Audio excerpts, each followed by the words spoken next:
Toda a história começa de alguma forma. A de Benjamin Martins começou em Brasília em 1972. O caçula de uma família de 10 irmãos. Muito amado, muito curioso, uma criança que parecia nunca ficar parada. E quando ele nasceu, a Rapinha do Tacho, a minha mãe, ela tinha 33 anos e já tinha tido 9 filhos, ele foi o 10º. Como ele foi o filho caçula, então ele sempre foi o mais paparicado, ele era muito dengoso.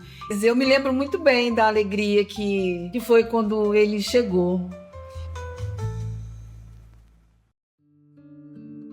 Desde muito cedo, uma característica chamava a atenção. Benjamin era observador.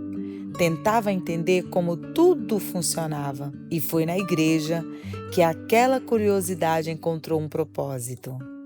Minha mãe se converteu, nós fomos para a igreja, a Assembleia de Deus, lá da 27, e nós começamos a cantar no grupo Dádivas de Deus.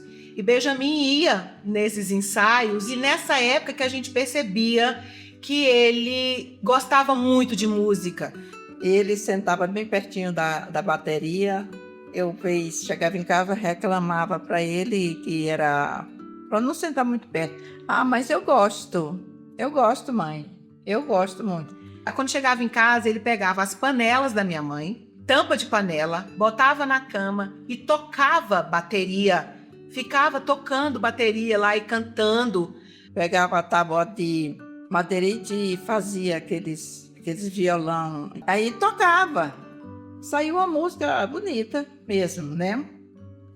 Meu pai viu aquilo, ele tocando aquele violão lá e sem estrutura nenhuma, né? Não era um violão. Meu pai foi e falou para minha mãe, eu vou comprar um violão para ele. A gente veio aqui no centro da Ceilândia, a gente comprou o violão para ele. Foi uma alegria para ele e para nós também. Foi daí que ele começou, deu aquele interesse mais afetivo, né? Os anos passaram. A música deixou de ser apenas um sonho. Transformou-se em profissão. Vieram as apresentações e uma rotina intensa nos palcos. Ele começou a tocar, né, em barzinhos. Ele tinha uns amigos, né, eles tocavam em barzinhos para ganhar trocados, né. A minha mãe, ela não gostava muito, né, ela achava perigoso e o meu pai também não gostava, mas ele ia. Ele sempre foi muito corajoso. A minha tristeza transformava em oração, pedindo a Deus que nenhum perecesse nesse mundo aqui, que o tempo certo ele ia trazer ele novamente. Em uma daquelas noites, enquanto seguia sua rotina de apresentações, algo aconteceu. Um reencontro, um chamado silencioso que alcançou seu coração.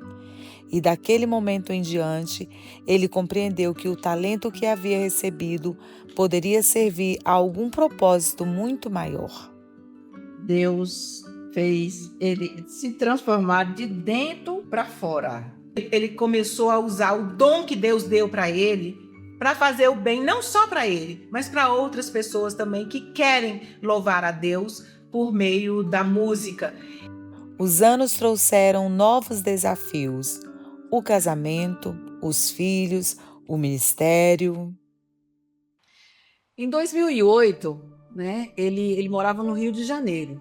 Só que ele veio para Brasília, né, ficar perto da gente e trouxe a esposa e os filhos, né, que eram todos pequenos. E aí foi para a igreja. Foi muito difícil ele entrar no meio musical da igreja, né? Toda igreja, né, já tem esse pessoal, né, que já toca, que já canta, ministra louvores, né? Eu lembro que quando ele foi cantar lá a primeira vez, ele chamou a família inteira e nós fomos. E quando nós chegamos lá, tinha assim, aquelas irmãzinhas, falavam, era um aleluia aqui, aleluia, glória a Deus. E as irmãzinhas não cantavam e ele todo empolgado, cantando. E aí, quando terminou o culto, eu falei para ele assim, vai ser difícil você conseguir fazer essa igreja cantar. Aí ele me falou o seguinte, Me dê só um mês, negona. Só um mês que você vai ver. E realmente foi. No mês seguinte, a igreja inteira cantava. A igreja estava lotada e a igreja inteira cantava. Não era mais aquela igreja que eu fui quando ele começou. Isso é dele. É Deus que usa ele. Não tem outra explicação. Não tem como explicar. E até hoje ele é assim. Quem é Benjamin Martins para você hoje? Eu vejo o Benjamin como um pai amoroso, não é reclamador. E ele é um irmão para todo mundo, que ajuda, que gosta muito de reunir a gente. É o mais bagunceiro, ele é muito barulhento. E eu tenho uma admiração muito grande por ele, porque ele é um guerreiro. Por tudo assim que ele já passou, eu acho ele um guerreiro, ele é um lutador e ele é um vencedor. Ah, meu filho, como eu amo meu filho. Eu gosto muito dele, eu amo muito ele, eu procuro estar sempre perto, estou sempre procurando.